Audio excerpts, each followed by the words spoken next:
Journal का कल हमने देखा अकाउंटिंग इक्वेशन में हमने एक फॉर्मूला देखा था एसेट्स ऑलवेज किसके इक्वल होते हैं लायबिलिटीज प्लस कैपिटल। यहाँ पे हमें मिला जर्नल क्या होता है, ये प्राइमरी रिकॉर्ड की बुक है।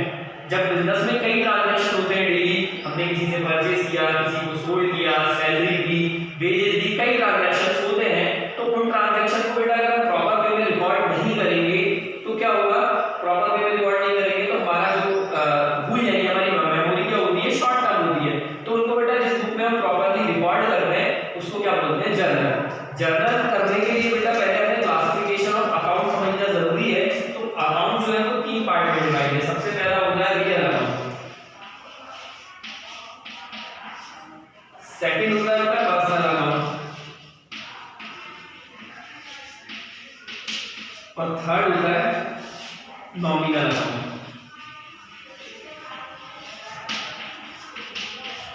रियल अकाउंट, पर्सनल अकाउंट और नॉमिनल अकाउंट। रियल अकाउंट बोले तो बेटा सभी जो एसेट्स के अकाउंट होते हैं, एसेट्स का इसका सर्टिफिकेट क्या होते हैं, सभी एसेट्स के जो अकाउंट होते हैं वो कौन से होते हैं, रियल। जैसे कि बोले तो एसेट्स कैश हो गया, बैंक हो गया, फर्नीचर हो गया, ठीक है, बैंक को पर्सनल अकाउंट माना जाता है, कैश हो गया, मशीनरी हो गया,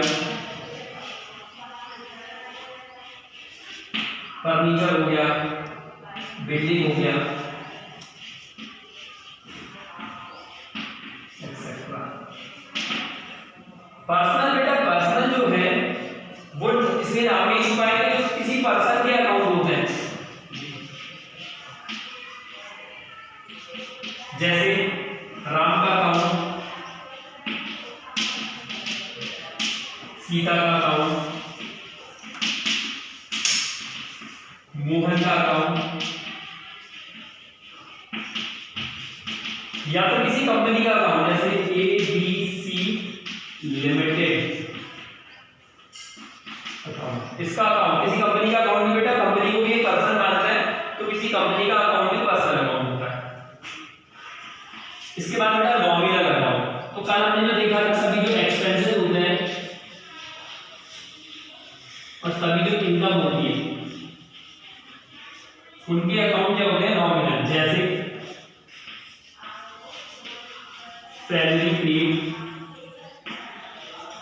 रेंट पेड,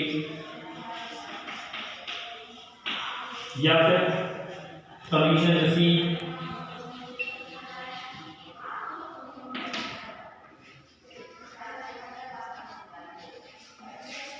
रिसीव हुआ तो इनकम और पेड हुआ तो expense. Rule number 1, first rule क्या होता है, हम क्या पढ़ रहे हैं, rule of debit and credit. लिख देता हूं मैं, rule of debit and credit. पहला रियल अकाउंट के दो रूल है। डेबिट, डीआर का मतलब डेबिट होता है व्हाट्स कम्स इन,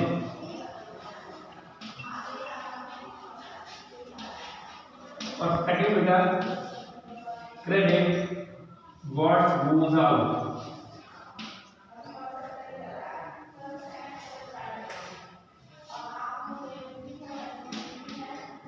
क्या समझेंगे बेटा, देखो debit what's comes in, credit. अभी हमने पढ़ा एसेट, जैसे फर्नीचर, तो फर्नीचर के साथ बेटा दो चीजें हो सकती हैं, या तो फर्नीचर खरीदेंगे तो इन होगा, या तो फर्नीचर बेचेंगे तो आउट होगा। ऐसे ही बेटा बिल्डिंग के साथ हो सकता है, बिल्डिंग हमारे पास कब आएगी, जब उसे परचेज करेंगे, और जब उसे बेचेंगे तो क्या होगी, बाहर चली जाएगी। तो बेटा जब हम किसी कोई चीज इन होगी, डेबिट व्हाट्स कम्स इन, जब इन होगा तो क्या करेंगे, डेबिट, और जब वापस आएगा तो क्या करेंगे, क्रेडिट। तो रियल अकाउंट के रूल है debit what's comes in, credit what's goes out. Personal account के भी बेटा दो रूल है। पहला है डेबिट द रिसीवर और credit the giver. Debit the receiver और क्रेडिट द गिवर। अब बेटा पर्सनल अकाउंट में मैंने बताया कि पर्सन होते हैं। अब जब पर्सन होते हैं तो पर्सन तो इन और आउट हो नहीं सकते। जब पर्सन होते हैं तो पर्सन तो इन और आउट हो नहीं सकते। पर्सन या तो बेटा रिसीवर हो सकते हैं या फिर क्या हो सकते हैं, गिवर हो सकते हैं। या तो उसे पैसा मिलेगा या तो उसे पैसा देना पड़ेगा। तो जो रिसीव करता है उसे क्या करते हैं डेबिट, और जो गिव करता है उसे क्या करते हैं क्रेडिट। तो debit the receiver, credit the giver. Expenses. Nominal account के भी दो रूल है बेटा, debit all expenses and losses और क्रेडिट ऑल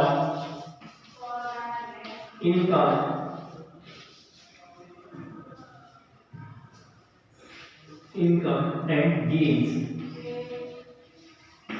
ये क्या बोलता है बेटा, मैंने अभी पहले ही बताया था, नॉमिनल अकाउंट में एक्सपेंसेस और इनकम आती है, तो debit all expenses and losses, credit all income and gains. Gains का मतलब प्रॉफिट, जो लाभ होता है उसे गेन बोलते हैं। सबसे फर्स्टली अपन ने जर्नल के कॉलम देखने हैं, तो हेडिंग अपनी होती है journal entries in the book of.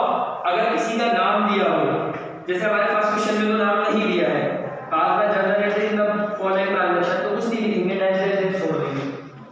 जैसे सेकंड क्वेश्चन में दिया है pass journal entries of the following transaction in the book of Ankit, तो हम क्या लिखेंगे in the book of Ankit. नहीं दिया तो ऐसे छोड़ देंगे। बेटा डेट दी होगी तो डेट के कॉलम में डेट मेंशन करेंगे, डेट नहीं दी होगी तो नंबरिंग, पर्टिकुलर में जो डिटेल्स वो लिखेंगे। एलएफ का कॉलम बेटा हमारे काम में होता नहीं है, एक्चुअल में हम ना लेजर बनाएंगे इसके बाद, तो लेजर कौन से पेज पे बनाया वो नंबर लिखते हैं, तो जो रियल में अकाउंटिंग करते हैं वो उसको यूज करते हैं। और डेबिट जो अमाउंट होगा वो डेबिट में, क्रेडिट जो होगा क्रेडिट में। फर्स्ट बेटा जो डेबिट होगा उसको हमें इस लाइन में लिखना है, और जो क्रेडिट होगा उसको हमें 2 में लिखना है। जो बेटा डेबिट होगा उसको हमें यहाँ ऊपर वाली लाइन में लिखना है, और जो क्रेडिट होगा उसे हमें यहाँ नीचे वाली लाइन में लिखना है। अब हम जरा समझें। पहला ट्रांजैक्शन है बेटा स्टार्टेड बिजनेस विद कैश। अब बिजनेस स्टार्ट हुआ तो बेटा बिजनेस में एक आया कैश और सेकंड आया capital, cash and capital. Cash बेटा होता है एसेट, एसेट बोले तो रियल अकाउंट। कैपिटल बेटा होती है ये पर्सनल अकाउंट, लायबिलिटी होती है पर्सनल अकाउंट होती है।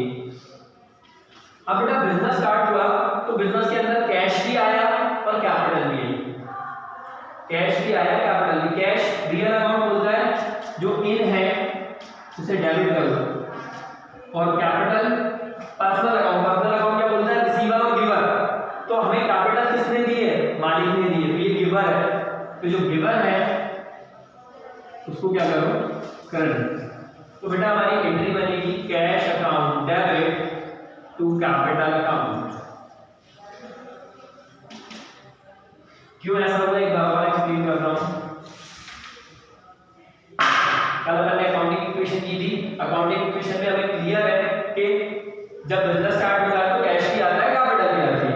अब बेटा कैश रियल अकाउंट है और रियल अकाउंट बोलता है कि जो आता है उसे डेबिट करो, जो जाता है उसे क्रेडिट करो। तो आया क्या कैश, तो कैश को हमने क्या किया डेबिट। कैपिटल बेटा पर्सनल अकाउंट होती है, तो कैपिटल ने हमें पैसे दिए हैं, वो गिवर है, इसलिए हमने उसको क्या किया है क्रेडिट किया। ओनर ने बिजनेस में पैसे लगाए हैं तो ओनर को तो कुछ नहीं मिल रहा, ओनर क्या होगा गिवर, तो वो गिवर है तो उसे क्या किया हमने क्रेडिट। यह नरेशन लिखेंगे बेटा being started business with cash। Amount देखेंगे बेटा की तरह है, अमाउंट है 6000, तो 6000 रुपए डेबिट वाले का डेबिट कॉलम में और क्रेडिट वाले का क्रेडिट कॉलम। एक लाइन खींचेंगे बस इसी पर्टिकुलर वाले कॉलम। सेकंड दिया है बेटा गुड्स परचेज फ्रॉम अमित। तो यहाँ पे बेटा क्या है, एक तो गुड्स है और एक अमित है, दो चीजें।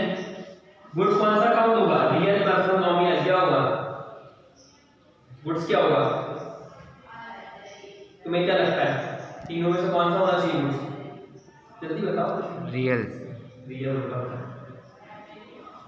और अमित कौन सा होगा पर्सनल। अब बेटा जब हमने सामान खरीदा तो रियल अकाउंट जब हम सामान खरीदेंगे तो हमारे बिजनेस के अंदर सामान आएगा या जाएगा? इन होगा, ठीक है भैया, इन होगा ना। और इन होता है तो क्या करते हैं? लिखा था अभी, इन होगा तो क्या करते हैं? डेबिट। आउट होगा तो क्रेडिट। अमित पर्सनल है, अब हमने अमित से सामान खरीदा, अमित कोई बाहर खड़ा है, मान लो हमने उससे सामान खरीदा, तो वो रिसीवर है या गिवर है? पूछ के बताओ। हमने उससे सामान लिया है, रिसीवर पैसे तो दिए नहीं, कहीं नहीं लिखा उसने पैसे दिए, वो गिवर है बेटा, उसने हमें सामान दिया है, देने वाला है, गिवर है, तो वो गिवर है।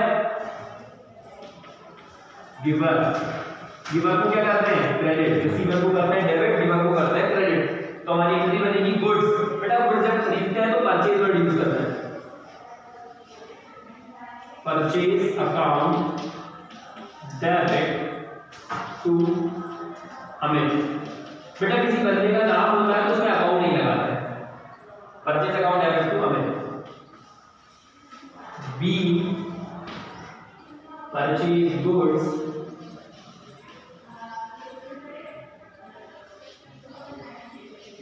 फ्रॉम अमित।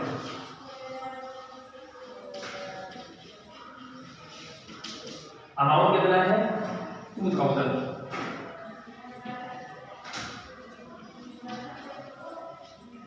ये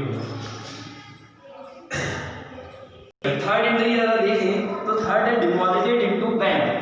बेटा बैंक में हम जमा करें तो दो टर्म है, एक तो है बैंक और एक है कैश। बैंक में जमा करेंगे तो दो टर्म क्या है? एक बैंक और एक है कैश। बैंक बेटा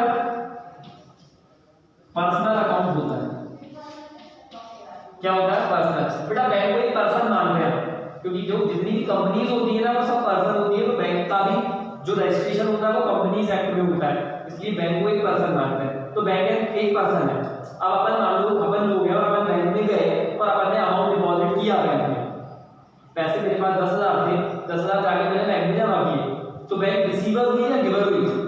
बैंक को रिसीव हुआ या देना पड़ा? बैंक को रिसीव हुआ बेटा, रिसीवर हुई बैंक, तो रिसीवर को क्या करते हैं? डेबिट पे करेंगे,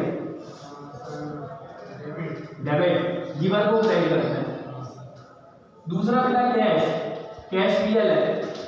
मैं जब बैंक गया तो मैंने पैसे अपनी जेब से निकाल के बैंक में जमा कर दिए, तो मेरे कैश इन हुआ या आउट हुआ? आउट हुआ ना, मेरी जेब में रखा था वो बैंक में चला गया, आउट। आउट होता है तो क्या करते हैं? क्रेडिट। तो हमारी एंट्री बनेगी बैंक को डेबिट करना है, bank account debit to cash account. Be deposited into bank.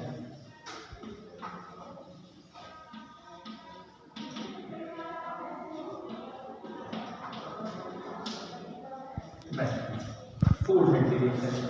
Fourth entry है बेटा परचेज फर्नीचर। तो यहाँ पे बेटा फर्नीचर खरीदेंगे तो एक है फर्नीचर और एक है कैश। फर्नीचर अमाउंट बेटा इसका है 4,000।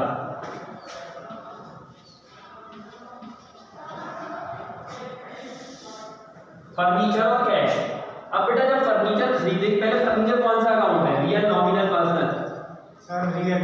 फर्नीचर रियल है, कैश भी रियल, दोनों रियल। बेटा फर्नीचर खरीदेंगे तो फर्नीचर इन होगा या आउट? इन। इन होगा तो क्या करेंगे? डेबिट। कैश, फर्नीचर खरीदेंगे तो कैश इन होगा या आउट? आउट होगा। और आउट होगा तो क्या करेंगे? क्रेडिट। तो हमारी फोर्थ एंट्री बन जाएगी furniture account debit to cash account be furniture purchase.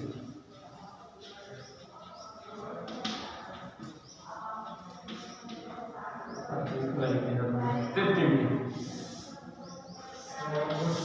Amount है बेटा इसमें 1200।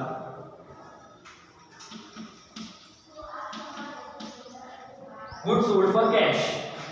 अब बेटा यहाँ पे गुड्स बेचा है तो एक तो गुड्स है और एक कैश है। गुड्स बोले तो रियल, कैश भी बोले तो रियल। बेटा गुड्स अगर बेचेंगे तो गुड्स इन होगा या आउट? आउट। आउट होगा। और कैश इन होगा या आउट? इन। इन। आउट है तो क्रेडिट, इन है तो डेबिट। तो बेटा डेबिट कौन होगा? कैश। Cash account debit. 2 बेटा गुड्स को खरीदते हैं तो परचेज लिखते हैं, बेचते हैं तो सेल्स लिखते हैं। सेल्स अकाउंट नरेशन लिख देंगे be goods sold for cash. Amount कितना है? हाँ